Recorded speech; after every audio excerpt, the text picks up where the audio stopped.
교회 설립 51주년을 맞이해 가지고 우리가 교회의 핵심적인 가치들도 있고 또 새로운 50년의 비전으로 정직, 감사, 삶의 11조를 드리는 이런 이제 구체적인 목표를 향해서 달려가고 있지만 또 이 즈음에 하나님께서 우리 교회를 향하시는 그 뜻이 무엇인지 또 어떻게 교회를 아름답게 읽어가야 될지 오늘 주시는 말씀을 통해서 함께 은혜를 나누려고 합니다.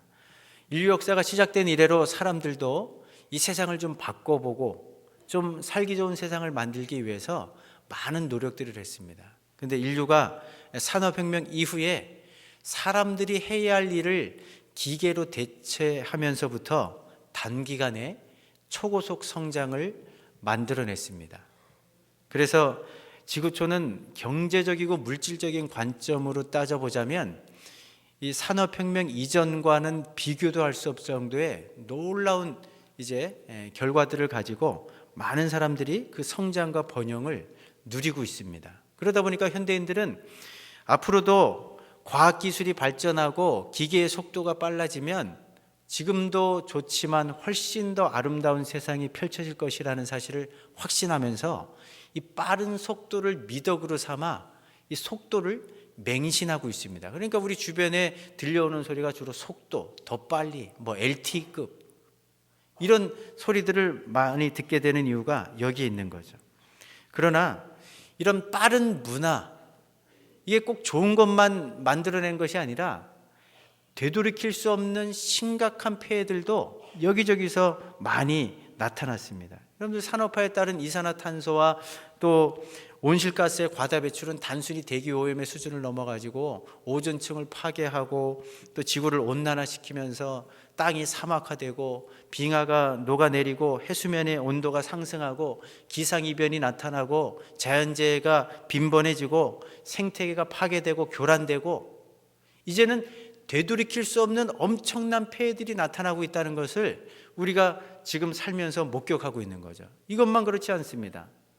이 기계와 사람을 비교할 때 비싼 기계보다도 인생들의 값어치가 별로 나가지 않는 그런 시대가 됐습니다. 그러다 보니까 사람을 거대한 어떤 부품의 하나 정도로만 생각하면서 인간의 존엄성이 점점 더 말살되고 있습니다. 또 초고속 경제 성장에 따른 부의 불균형은 이 나라들 간의, 민족들 간의, 지역들 간의, 세대들 간의, 계층들 간의 심각한 갈등들을 만들어내는 부작용이 나타나고 있는 거죠. 그러니까 이런 빠른 문화가 가져다주는 이런 폐해에 대한 이 역작용으로 여러분들이 한 주 번쯤은 들어본 듯한 이 슬로우 운동, 좀 늦게 가더라도 좀 얻어지는 것이 적더라도 본질적인 가치를 추구해보자. 그리고 나만 잘 사는 세상이 아니라 자연도 보호하면서 함께 더불어 잘 사는 그런 세상을 만들어가자는 취지의 이 슬로우 운동이 여기저기서 일어나고 있습니다. 1989년도에는요 슬로우 푸드라는 그런 운동이 시작이 됐는데 기계를 가지고 농약을 뿌려대 가지고 대량 생산하는 이런 것들을 지향하면서 각 지역의 특성에 맞는 식생활 문화를 계승하고 발전시키자는 이 먹거리, 일종의 이제 풀뿌리 먹거리 운동이 시작이 됐습니다. 그런가 하면 또 슬로시티 운동이라는 게 있습니다. 이 슬로시티는 뭐냐면 산업화 과정 속에서 도시화되다 보니까 우리나라뿐만 아니라 지구촌 전체를 놓고 볼 때 농어촌은 완전히 황폐화되어 가고 있는 거죠. 그러니까 농어촌을 살려보자는 취지로 5만 명 이하의 인구가 사는 그 지역에 친환경적인 어떤 농법을 통해서 거기서 거둬들이는 생산뿐만 아니라 소비가 그 자체적으로 다 이렇게 원활하게 진행될 수 있도록 그래서 그런 어떤 환경들을 한번 만들어주자는 이 슬로시티 운동이 여기저기서 또 일어나고 있습니다. 그런가 하면 슬로머니 운동도 있습니다. 이 자본을 가지고 그냥 그 돈 버는 거를 극대화하는 이제 이런 쪽으로만 생각하지 말고 자본을 가지고 사람도 살리고 환경도 보호하고 그래서 함께 공존하고 상생할 수 있는 그런 쪽에 한번 자본을 투자해보자 이런 취지로 시작되는 이 슬로우 머니 운동도 세계 곳곳에서 벌어지고 있습니다. 그러니까 이렇게 패스트라고 하는 빠른 혹은 또 그거의 역작용인 슬로우 좀 천천히 가도 한번 제대로 가보자 이거는 단순히 변화의 진행 속도만을 나타내는 그런 말은 아닙니다. 이 속에는 삶의 방식과 또 인생관과 가치관이 녹여져 있는 거죠. 그러니까 만약에 이 시대를 살면서 아직은 빠른 문화가 거의 대세를 이루고 있지만 이 빠른 것만을 추구하는 사람들의 삶의 방식은 어떻습니까? 경쟁적이고 서두릅니다. 통제와 명령을 일삼습니다. 이런 삶의 방식엔 초점을 어디에 맞추냐면 질보다는 양입니다. 그리고 과정보다는 결과에 초점이 맞춰지는 거죠. 그러니까 이 빠른 문화에 적응하면서 이런 것들을 추종하는 어떤 사람들은 그냥 단기간에 최대한의 이윤을 보는 것, 이것이 삶의 목적이고 일하는 방식이 되는 그런 패턴입니다. 반면에 이 슬로우 운동이라고 하는 것은 이 반대되는 측면이죠. 이런 슬로우 운동을 좀 주창하는 사람들의 삶의 특징은 게으르다는 게 아닙니다. 조금 천천히 가더라도 차분하게 또 세심하게 주의를 기울이면서 뒤처진 사람들을 배려하고 또 그들을 수용해주고 결코 어떤 일을 추진할 때 서두르지 않고 기다릴 줄 아는 그런 삶의 방식입니다. 그러니까 이 슬로우 운동을 주창하는 사람들, 이런 어떤 인생의 방향성을 정한 사람들은 조금 내 손에 쥐어지는 이유는 적어도 또 단기간에 얻어지는 수확은 적어도 사람만 잘 되기를 원하지 않고 땅도 보호하고 자연환경도 보호하고 나만 잘 되는 것이 아니라 다른 사람도 함께 더불어 공존하면서 잘 될 수 있는 그런 생태계, 그런 토양들, 그런 환경들을 만들어 보자는 그런 취지의 슬로우 운동이 여기저기서 일어나고 있는 거죠. 자, 이렇게 우리가 살아가는 이 세상을 보면은 한쪽에서는 여전히 주류를 이루면서 그냥 속도의 속도를 끝도 없이 내려고 합니다. 누구도 이제는 그것을 통제할 수가 없습니다. 그러나 이것에 가져다 준 심각한 폐해들을 염두에 두면서 이제는 조금은 본질을 찾아서 조금 늦게 가더라도 제대로 방향성을 잡고 가보자는 이런 슬로우 운동이 한편에서 일어나고 있는데, 하나님도 인생들을 구원하시고 세상을 변화시키시면서 오늘도 역사 가운데 개입하셔서 여지껏 일해 오셨습니다. 그럼 하나님의 일하심의 방식을 생각할 때, 여러분들이 생각할 때는 하나님의 일하심의 방식이 이 패스트 문화에 가깝다고 생각하십니까? 아니면 슬로우 운동에 가깝다고 생각하십니까? 슬로우. 오늘 본문 베드로 사도가 하나님께서 이 세상 역사 가운데 개입하셔서 어떻게 인생들을 구원하시며 세상을 바꾸어 가시는지, 그 하나님의 일하심의 방식을 오늘 본문 9절에서 이렇게 이야기합니다. 같이 한번 읽어보십니다. 주의 약속은 어떤 이들이 더디다고 생각하는 것 같이 더딘 것이 아니라 오직 주께서는 너희를 대하여 오래 참으사 아무도 멸망하지 아니하고 다 회개하기에 이르기를 원하시느니라. 우리 하나님도 인생들을 구원하시고 세상을 바꾸어 가고 계시는데 그냥 단기간에 뭔가 혁명적인 결과물들을 얻어내려고 하는 인생들과는 다르게 하나님의 일하심의 방식은 오래 참으시면서 기다려주시면서 인내하시면서 당신의 뜻을 펼쳐가신다는 거죠. 성경이 이 역사를, 이 하나님의 일하심의 방식을 생생하게 증거해 줍니다. 우리 인생들은요, 끝도 없이 하나님의 품을 뛰쳐나가고 하나님이 하지 말라고 하는 죄악들만 골라갖고 일삼고 또 그런 것들을 삶의 패턴으로 만들어갖고 하나님을 노엽게 하는데도 불구하고 성경을 보십시오. 하나님은 끝까지 인내하시고 참아주시고 기다려주십니다. 성경의 역사를 한번 보십시오. 최초의 인간 아담이 하나님이 그렇게 아름답게 지으신 세상을 그 먹지 말라고 하는 선악과 열매를 따먹으면서 완전히 세상을 망가뜨리지 않았습니까? 모든 평화로웠던 관계가 일순간에 다 깨어졌는데도 불구하고 하나님께서 최초의 인간 아담과 하와를 품으시잖아요. 참으시는 정도가 아니라 그들을 위해 가죽옷을 지어 입히시고 여자의 후손을 약속하시면서 또 한 번의 재기의 기회를 주시지 않습니까? 근데 아담 이후 노아 시대가 될 때까지 수백 년이 흘러가면서 이런 하나님의 호의를 무시하고 인생들이 또 어떡합니까? 아름다운 세상을 또 한 번 심각하게 훼손해 버립니다. 그런데도 불구하고 하나님께서는 120년 동안에 회개하고 돌아올 수 있는 기회를 인내하시면서 그 노아 시대의 백성들에게 주시고 있지 않습니까? 창세기 11장 보면 어떤 일이 벌어집니까? 또다시 인류가 신할 평지에 모여가지고 탑을 쌓아 올리면서 우리가 하늘에 맞닿게 하자, 하나님과 한번 맞짱을 떠보자, 그러면서 집단적으로 반역하는 그런 행동들을 했을 때 하나님께서 불로 그냥 그 세상 사람들을 다 쓸어버리지 않으시고 흩어보내시면서 다시 한번 회개할 기회, 다시 한번 재기할 수 있는 기회를 마련해 주시는 분이 우리가 믿는 하나님이시라는 거죠. 이런 일하심의 방식, 오래 참으시면서 끝도 없이 기다려주시는 이 하나님의 일하심의 방식은 하나님께서 특별히 골라 뽑아 세우신 이스라엘 백성을 대할 때도 마찬가지입니다.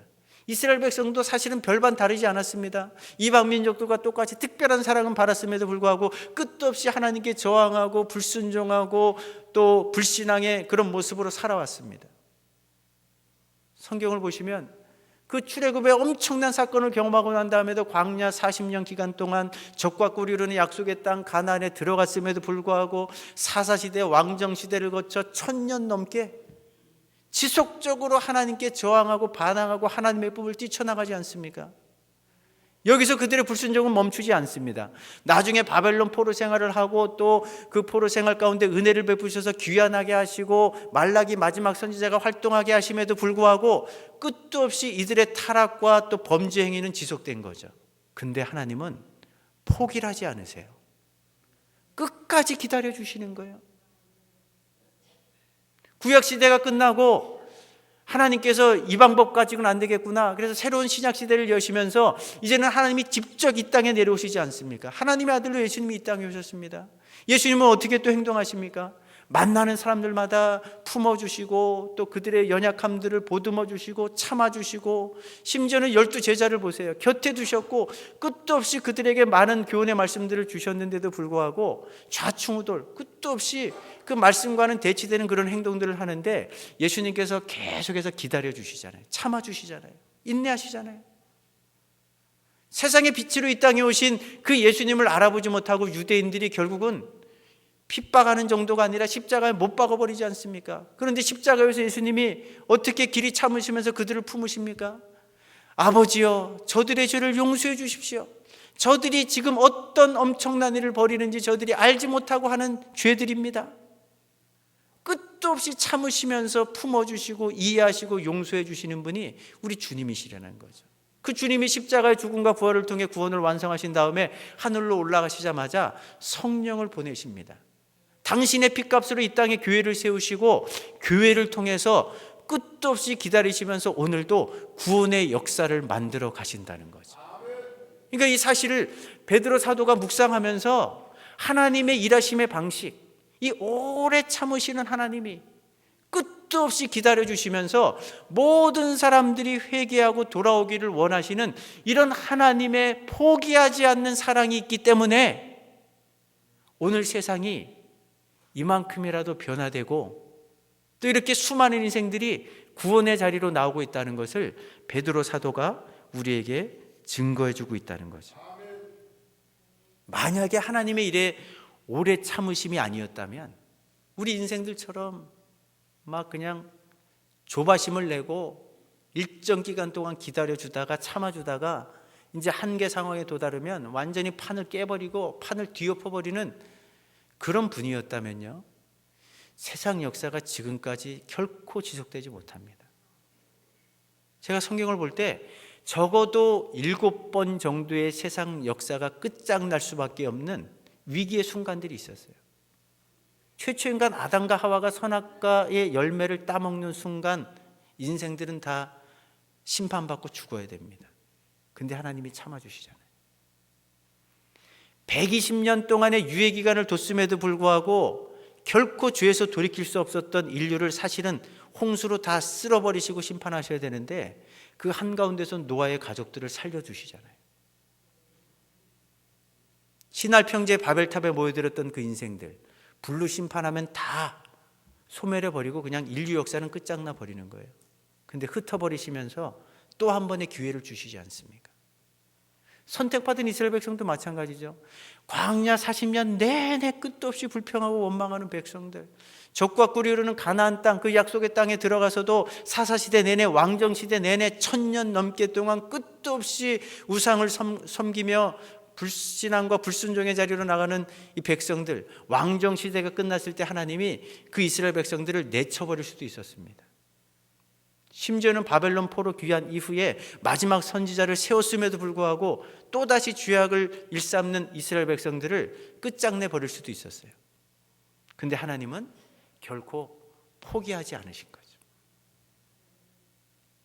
오히려 아들을 보내시고 십자가에까지 내어주십니다. 성령을 보내셔서 이 땅의 핏값으로 교회를 세우시고 인생들을 향한 그 사랑, 그 자비와 긍휼을 끝도 없이 베푸시면서 지금도 기다려 주시기 때문에 그 오래 참으시는 그 하나님의 은혜 안에서 저와 여러분들이 구원받은 거예요. 오늘도 수많은 인생들이 이 길이 참으시는 그 하나님의 은혜 때문에 구원의 자리로 나올 수 있는 거죠. 믿으십니까? 그러면 오래 참으시는 그 하나님을 아버지로 섬기고 있는 저와 여러분들은 이 51주년을 맞이하는 이 창운대 교회를 어떻게 세워가야 될까요? 무엇에 집중해야 될까요? 세상은 더 빠른 속도를 요구합니다. 당장의 결과물들을 내놓으라고 합니다. 그런데 하나님은 끝도 없이 우리를 기다려주시고 참아주십니다. 이런 상황 속에서 우리 교회가 어떤 목표를 가지고 어떤 방향성으로 나가야 될까? 제가 오늘 51주년을 맞이하면서 세 가지 정도를 생각해 봤습니다. 첫 번째는요, 우리 교회 안에 들어와 있을 수도 있는 조바심과 조급함을 철저하게 내어버려야 됩니다. 한번 따라해 보겠습니다. 조바심과 조급함을 버려야 한다. 현대 교회는요, 다른 사회 어떤 집단 못지않게 이 빠른 문화의 매력에 민감하게 반응하는 것이 현대 교회입니다. 그러니까 이 빠른 문화에 오염되어 있는 교회들은 회사의 경영 방식을 교회로 끌고 들어와 가지고 교회를 조직, 어떤 회사처럼 운영하려고 하는 교회들이 한두 교회가 아닙니다. 제가 이미 알고 있는 어느 교회들도 이게 한 개 교회가 아니에요. 대기업의 전략기획실에 그런 경영 방식을 그대로 카피해 가지고 교회를 운영하는, 그리고 단기간에 성장해 보려고 하는 그런 교회들이 우리 주변에 있는 거죠. 이런 교회들은요, 비효율적이거나 복잡하거나 번거로운 신앙의 과정들은 결코 용납하지 않습니다. 뭐를 투자하면은 반드시 당장의 가시적인 결과물들을 얻어내려고 합니다. 그러니까 이렇게 성장 위주로 사고하는 그런 교회들은요, 기독교와 복음을 일종의 상품을 사고 파는 것처럼 그렇게 위험한 행동들을 서슴지 않는 거죠. 사람들을 끌어모으기 위해서라면 무리하게 빚을 내면서까지 커다랗고 화려한 예배당을 짓습니다. 아니, 예배당이 경매로 넘어가는 일이 한두 건이 아니잖아요. 최신식 시설을 완비해 놓고 주차장을 넓게 확보하려고 합니다. 예배는 하나님께 올려드려지는 예배가 아니에요. 철저하게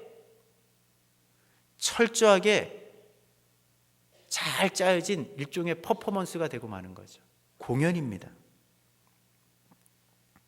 그것만이 아니죠. 성도들을 끌어모을 수 있다면 마케팅 기법을 활용하는데도 주저하지 않습니다. 이벤트성 행사가 끊임없이 계속되는 거죠. 그러니까 교회는 온갖 프로그램과 행사를 치르느라고 정신이 없습니다. 근데 교회의 가장 본질적인 가치 가운데 하나인 그 본질을 놓쳐버리면서까지, 아니, 이런 것들은 외면하는 거죠. 여러분들, 교회가 뭡니까? 교회가 회사인가요? 교회는 예수 믿는 사람들이 복음을 통해서 예수 믿고 나면 그들을 어찌하든지 간에 양육과 훈련을 통해서 예수님 닮게 하고 변화된 삶의 열매로 증인의 자리로 나가게 하고, 이것이 우리 교회가 지향하고 또 예수님께서 이 지상의 교회들에게 명령하신 가장 중요한 사명입니다. 그런데 이것은 수치화할 수 없는 거예요.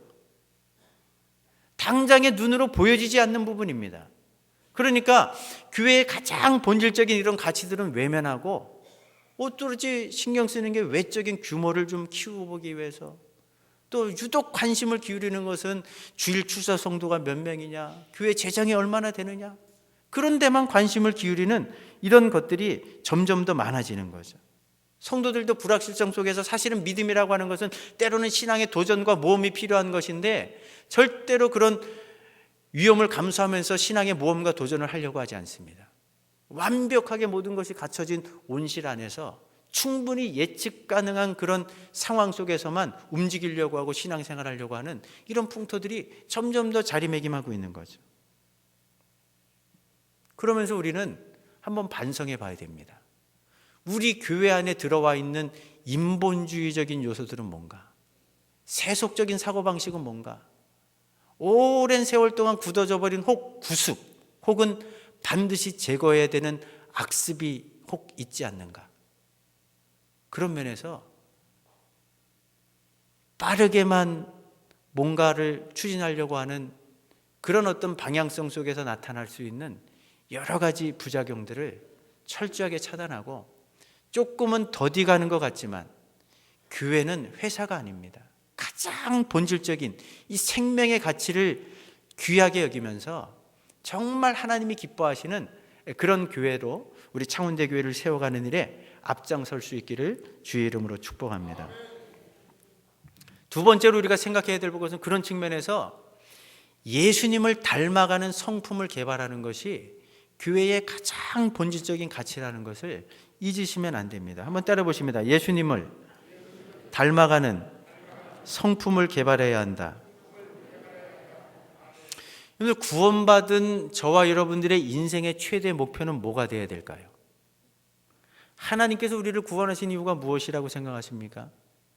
하나님이요, 지옥불에 던져질 인생들을 끄집어내가지고 천국으로 이사시키기 위해서 우리를 구원하신 게 아닙니다. 하나님의 궁극적인 구원의 목적은요, 우리로 하여금 그 천국은 아버지가 계신 곳이고요, 우리를 구원해 주신 예수님이 사시는 곳입니다. 그 아버지의 형상, 예수 그리스도의 형상을 본받고 닮아가도록 하게끔 하기 위해서 저와 여러분들을 구원해 주신 줄로 믿으시기 바랍니다. 이것 때문에 우리가 구원받은 거고요, 그렇기 때문에 우리가 남은 인생을 살아갈 수 있는 유일한 이유도 여기에 있는 겁니다. 교회가 존재하는 목적도 본질적인 가치로 따지자면 여기에 있는 거예요. 그런데 예수님의 형상을 닮아간다는 것은 결코 쉬운 일이 아닙니다.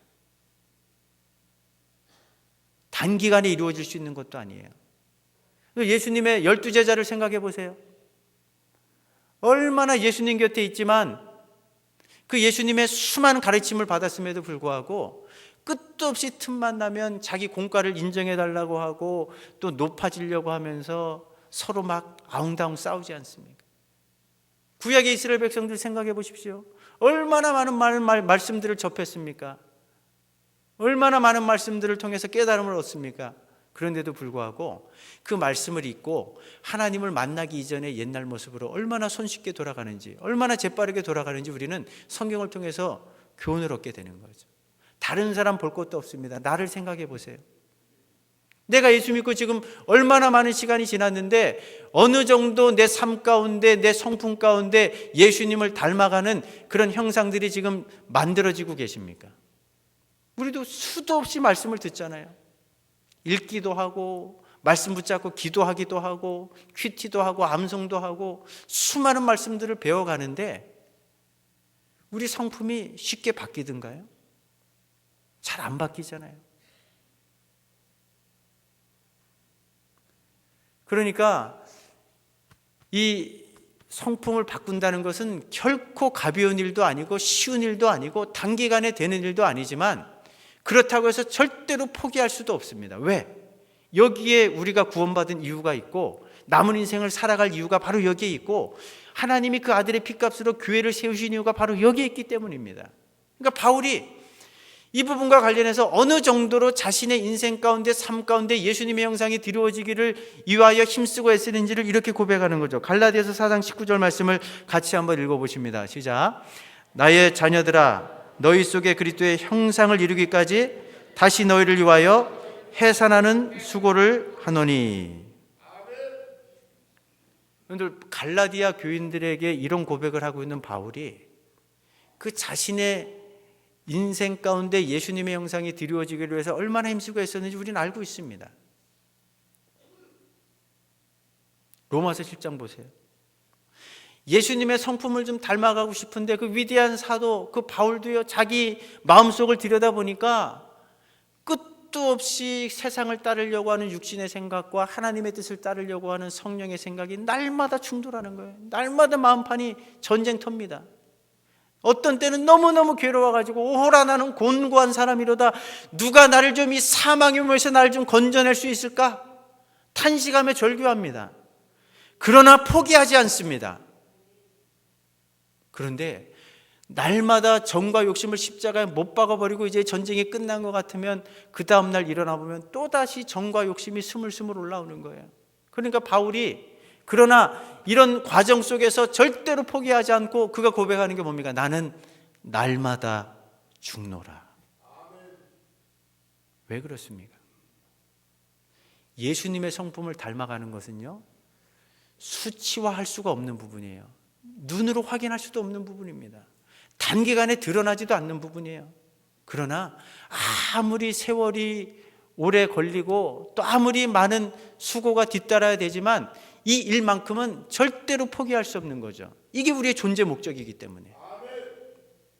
오늘 이 아침 나는 예수 믿고 난 다음에 지금껏 어느 정도의 변화가 있는가, 얼마만큼 예수님을 닮아가고 있는가, 그런 면에서 하나님의 부르심의 소망을 잘 지금 성취해가고 있는가, 예수님의 형상을 본받기 위해서, 닮아가기 위해서 어느 정도로 힘쓰고 애쓰며 수고하고 있는가, 영적으로 해산하는 수고에 걸맞는 그런 노력들이 있는가, 그런 면에서 우리 자신들을 점검해 보고, 제가 새로운 50년의 비전으로 우리 교회 2,000명, 3,000명, 제가 수치를 제시하지 않습니다.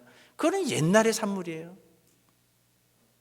정말 중요한 것은 이 시대 속에서 정직하게 사는 성품을 갖고 감사하는 마음을 갖고 삶의 11조를 드리면서 하나님 앞에 살아가는 이런 인생의 열매를 올려드리는 것, 이것이 교회의 본질적인 가치이기 때문에 이게 새로운 50년의 비전으로 우리가 이걸 삼은 거죠.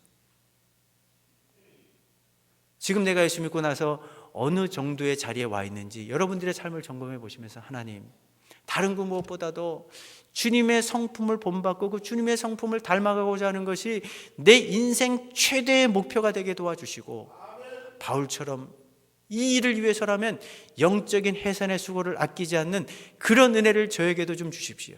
이것이 오늘 이 귀한 시간 예배하는 여러분들 모두의 간절한 마음의 소원이자 기도의 제목이 될 수 있기를 주의 이름으로 축복합니다.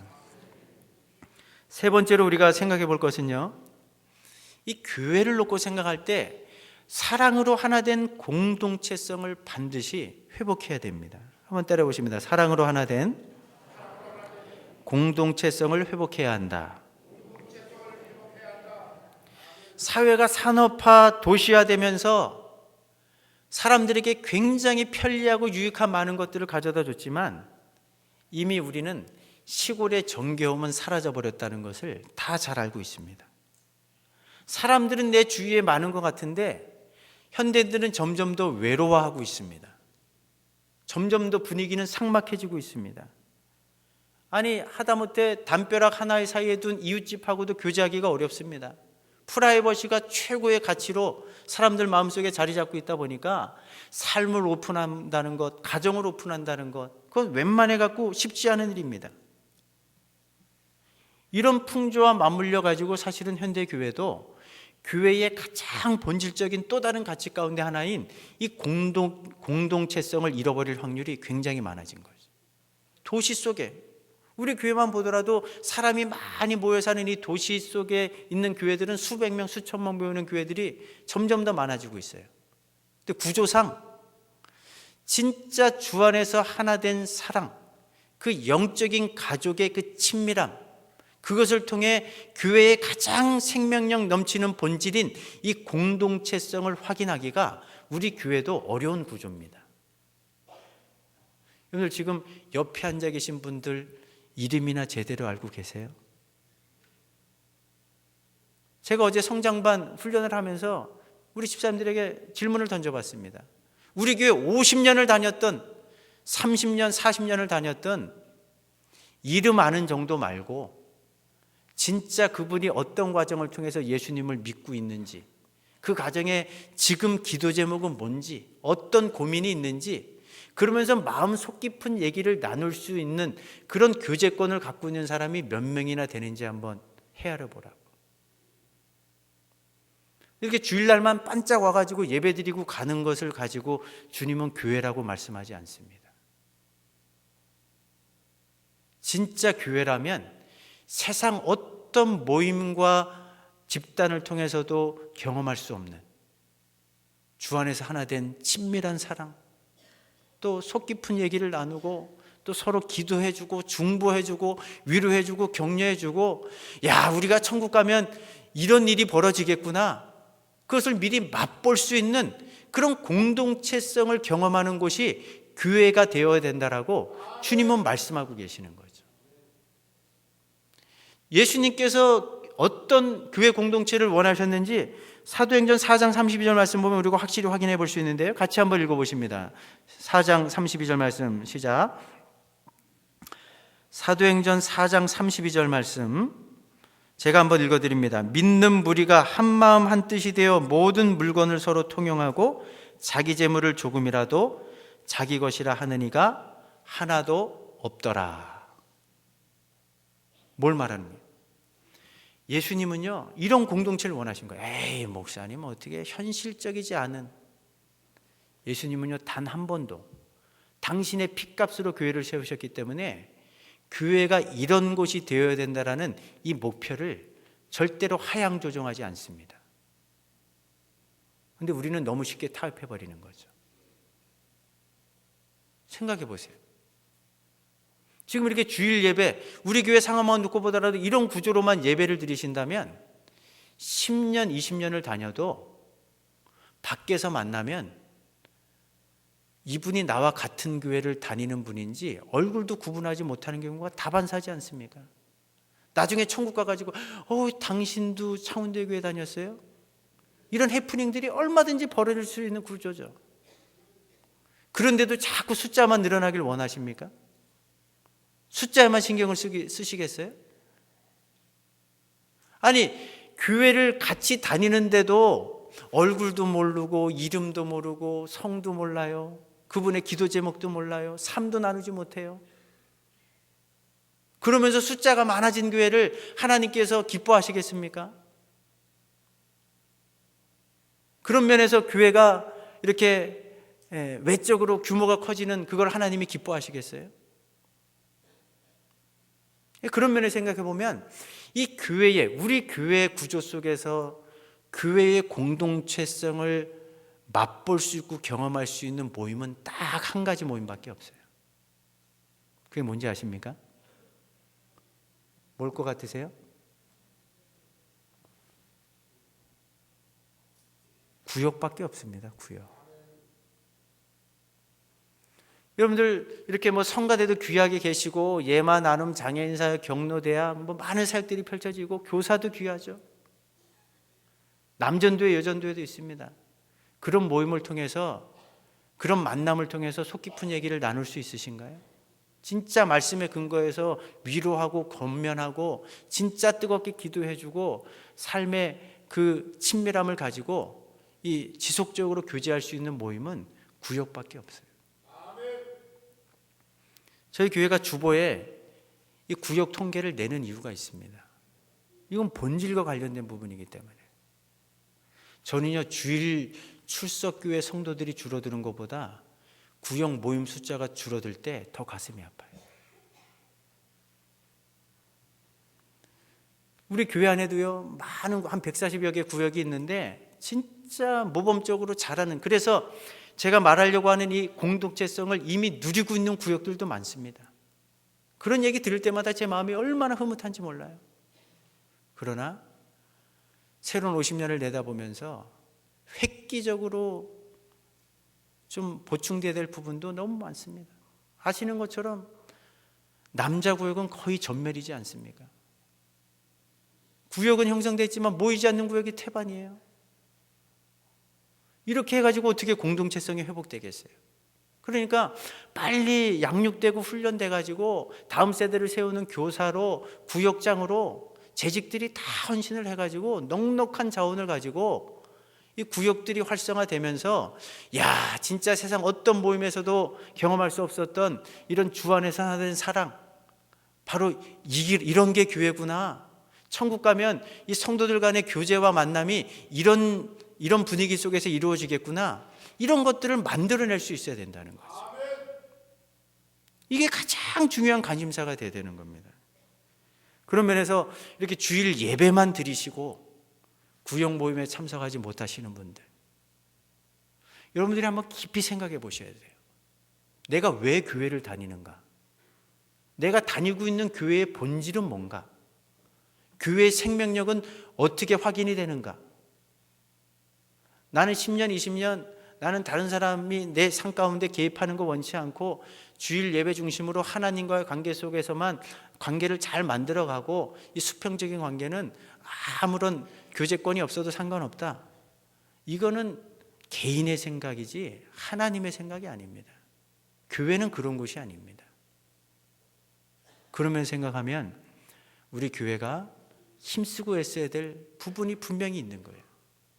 저는 우리 창원대교회에 나오시는 모든 분들이 그냥 이렇게 주일만 왔다 갔다 하시는 것이 아니라 모든 분들이 구역으로 좀 편성이 되고 또 구역의 분위기들이 다 이 공동체성을 확인해 줄 수 있는 그런 어떤 역동적인 구역들이 돼서 야, 진짜 신앙생활이 기쁘고 감사하고 즐겁고 또 이렇게 성도들을 만나서 교제하는 게 진짜 여기가 천국이다.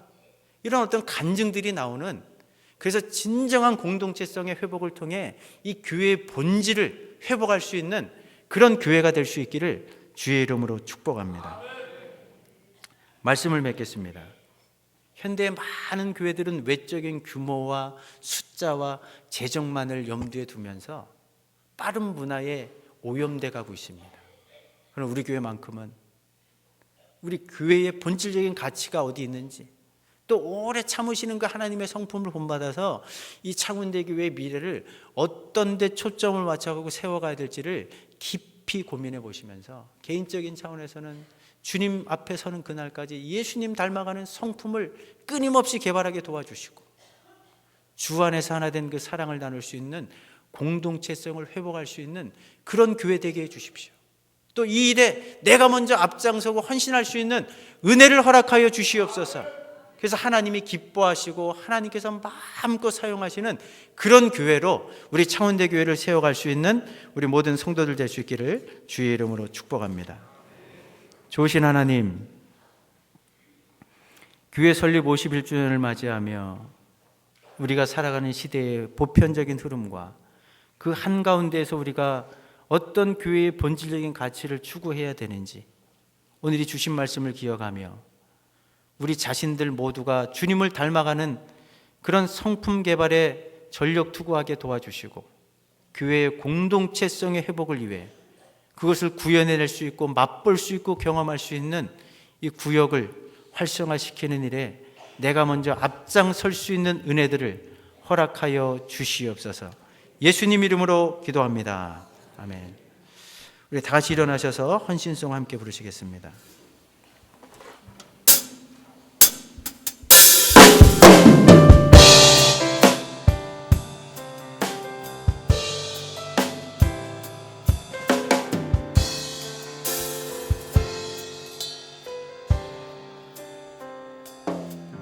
우리에겐 소원이 하나 있네. 주님 다시 오실 그날까지 우리 가슴에 새긴 주의 십자가 사랑 나의 교회를 사랑케 하네. 우리 교회를 향한 우리 마음 희생과 포기와 가난과 고난 하물며 죽음조차 우릴 막을 수 없네. 우리 교회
같이 한번 기도하겠습니다.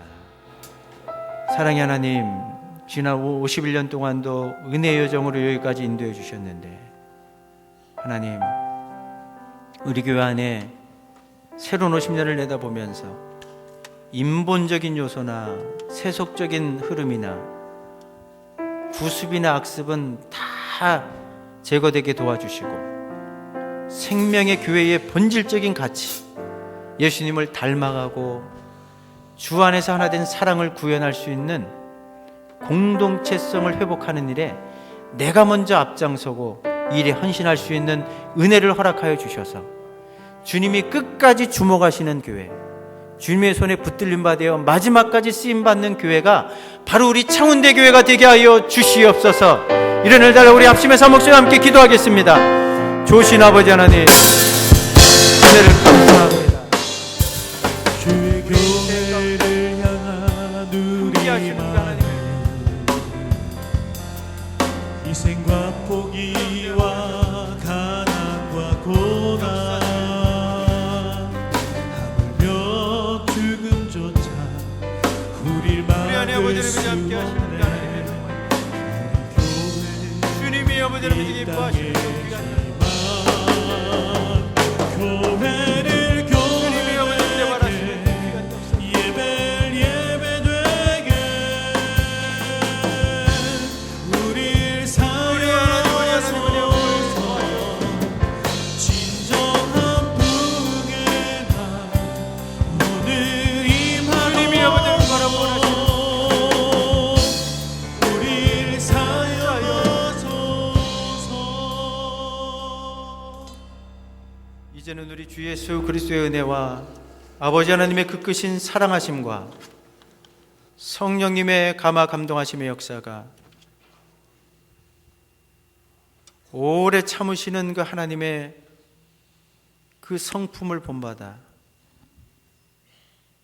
하나님께서 가장 교회의 본질적인 가치로 생각하시는 그 예수님을 닮아가는 성품을 개발하고 주 안에서 하나 된 사랑을 나누는 공동체성을 회복해가는 일에 내가 먼저 앞장서고 헌신하며 또 우리 창운대교회가 그런 일에 주님의 손에 마지막까지 붙들림 받아 쓰임받기를 소망하고 그렇게 열망하며 돌아서는 모든 주의 백성들 머리머리 위에 이제로부터 영원까지 함께 있을지어다. 아멘.